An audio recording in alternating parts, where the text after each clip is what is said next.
పాలమ్మినా పూలమ్మినా అని మల్లారెడ్డి ఎప్పుడూ చెబుతూ ఉంటారు. ఇంతకాలం ఈ డైలాగ్ ను ర్యాగింగ్ చేసిన వారు కానీ కౌంటర్ ఇచ్చిన వారు కానీ లేరు. కానీ మల్లారెడ్డి కాలేజ్ లో జరిగిన టాక్సిక్ ఈవెంట్ లో నిర్మాత వెంకటనారాయణ దీనిపై సరదాగా వ్యాఖ్యలు చేశారు. మల్లారెడ్డి ఎప్పుడు అదే డైలాగ్ కొడుతుంటారని, నిజంగా ఆయన అలా చేశారో చేయలేదో మనం చూడలేదని, ఆయన అలా చెబుతుంటే మనం నమ్మేస్తామని సరదాగా అన్నారు. ఓన్లీ మల్లారెడ్డి అదంతా కృషి ఉంది, కష్టపడ్డా, పాలమ్మినా పూలమ్మినా ఆ లెవెల్లో బయటకు వచ్చిన నేను. కాబట్టి ఇప్పుడు మీరు పాలమ్మేది పూలమ్మేది అవసరం లేదు. ఇప్పుడు వచ్చేదంతా టెక్నాలజీ జమానా, ఫ్యూచర్ అంతా టెక్నాలజీ. మీరు కష్టపడేది అవసరమే లేదు. రాళ్ళు మోసేది లేదు, పాలమ్మేది లేదు, కూరగాయలు అమ్మేది లేదు, పూలమ్మేది లేదు. టెక్నాలజీ. ఇందాక మల్లారెడ్డి గారు స్పీచ్ చెప్తూ సార్ ఎప్పుడూ చెప్తుంటారు, నేను విన్నాను అప్పుడప్పుడు, పాలమ్మినా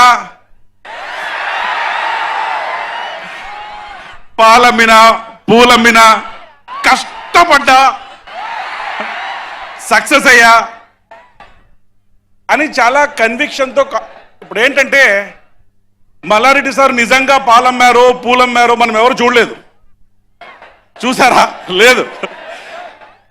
కానీ ఆ కన్విక్షన్తో కష్టపడ్డా అని చెప్తారు కదా, కాన్ఫిడెన్స్తో చూస్తూనే అయ్యో అమ్మిండొచ్చు అని నమ్మేస్తాం. ఎందుకంటే that is the conviction and confidence with which he speaks.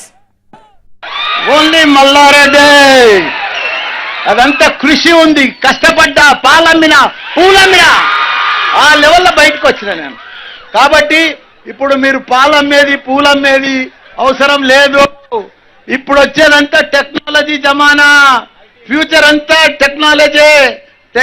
మీరు కష్టపడేది అవసరమే లేదు. రాళ్ళు మోసేది లేదు, పాలమ్మేది లేదు, కూరగాయలు అమ్మేది లేదు, పూలమ్మేది లేదు. టెక్నాలజీ. ఇందాక మల్లారెడ్డి గారు స్పీచ్ చెప్తూ సార్ ఎప్పుడూ చెప్తుంటారు, నేను విన్నాను అప్పుడప్పుడు, పాలమ్మినా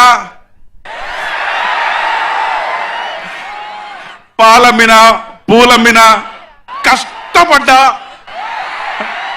సక్సెస్ అయ్యా అని చాలా కన్విక్షన్తో.